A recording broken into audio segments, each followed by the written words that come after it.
When she was 7, my grandmother suffered from fever and swollen glands. The doctors believed her tonsils were inflamed, that she needed surgery. Instead, she went to a curandera. The curandera divined that a jealous relative had cast a curse on her, and now her language of kindness was bound to her throat, the unspoken swelling her glands. As a child, my grandmother spoke the Santitos with a voice like a chestnut, ruddy and warm, seeds dropping from her mouth. The Santitos would take her words into themselves, her voice growing within them like grapevines. During the tonsillitis, when the words no longer fell like seeds from her lips, the Santitos' vineyards of accent and voice grew vapid, dry as a parched mouth. They went to her tongue and asked why silence imprisoned the words of the child, why lumps were present under her chin, why tears drew channels down her cheeks. I asked my grandmother how her tongue replied. After touching my cheek, she told me she had a dream that night. She was within her lungs, and she rose like breath through the moist of her throat. She remembered her tonsils swinging before her like fleshy apples, then a hand taking them into fist, harvesting their sound.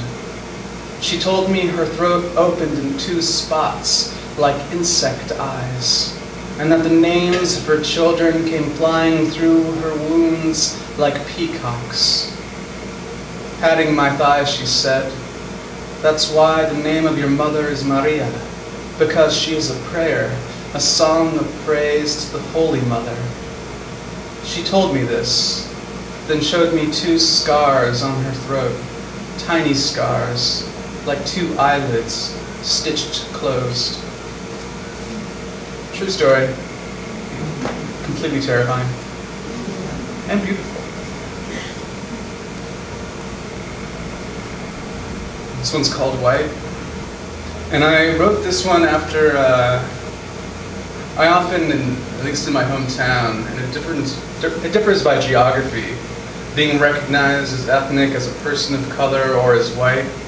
And I wrote this poem stemming from that kind of ambiguity when I was living in DC, and a very different comprehension of the body of the person of color was being presented to me for the first time. So being confused as white or as Latino, and this poem came out of it. It's called White. White, as the meat within the shell, as the shell before the caw, a bleached weed, a fig, dusted to sweet the skin, egg albumin of peacock butterfly, held to the ivory of oxen hoof, pulling the space between sends. I am, as I am so, the host on the tongue, god of bread, complexion of conquest, the salt of lot. As God is a crown of thorn, diadem of wheat, so am I the echo, calling fossil back to name, amaranth ash spread across the light.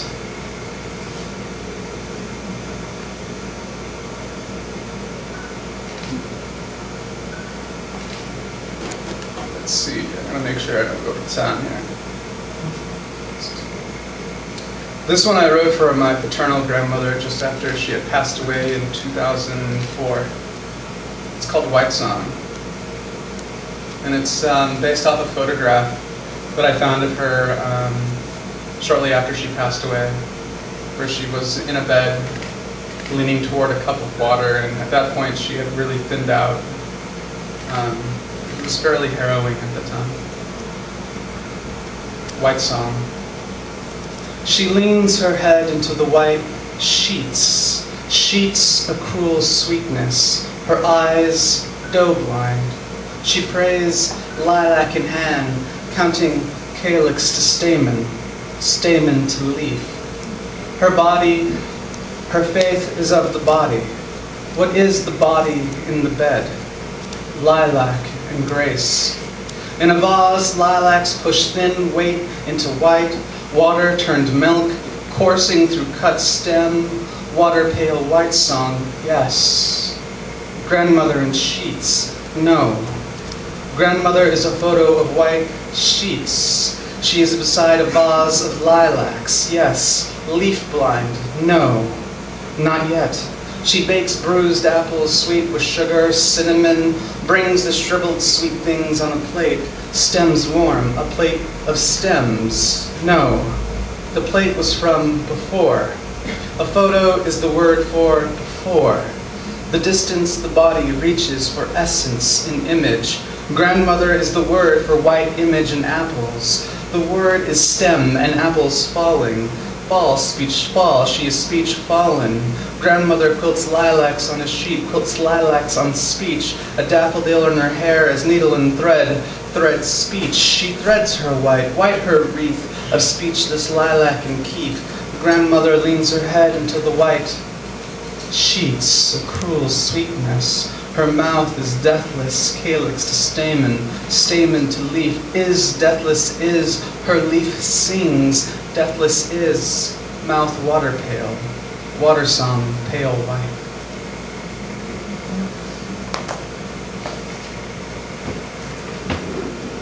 So this is my new baby, who just came out a few weeks ago. She's a newborn. Yeah. Male and female. And we transcend gender. Keep the binary down there. And in fact, that's most of what the book is about. I'd like to begin with a little poem I wrote. It's called Self-Portrait as One Night Stand. Your brutal, empty, pool plum bruises perfectly men perfect. I apple my atom pale, I shiver me doll, a paper darkness twining, to die to myself toward you, and past the fountain in you is our solitude, looking for me. This first section of the book is all kind of self-portraits. Because I realized in my first book I kind of avoided kind of talking about me. Or I was more oblique and direct about it. Here I wanted to get personal. Self-portrait as the hinge within the fable. Imagine in front of us they silently pass, and they believe unrelated objects are organs to recognize the human. And again, we are no longer interruptions. Imagine in front of us, the beginning is not a study, and they believe the cicada's larva reveals narrow secrets, and we accompany to form, to shape. Imagine in front of us a beautiful garden, and they believe color is the shoreline's end, where we abandon our too sudden bodies. And here, we are carriers of different significance. Imagine in front of us, each word devolves a lexicon, and they believe shape shuts on a hinge within the voice they fable. And here, we slaughter the spring lambs. Imagine in front of us, they pass us between nature, between history, and they believe the door alters the frame's flow, and we are a dark summer moving against oceans. Imagine starlings circling in a postcard's blue, and they believe oration is the living thing, the end of geometric space, and here, in full sunlight, we are gifts, hoisted to the vanishing point.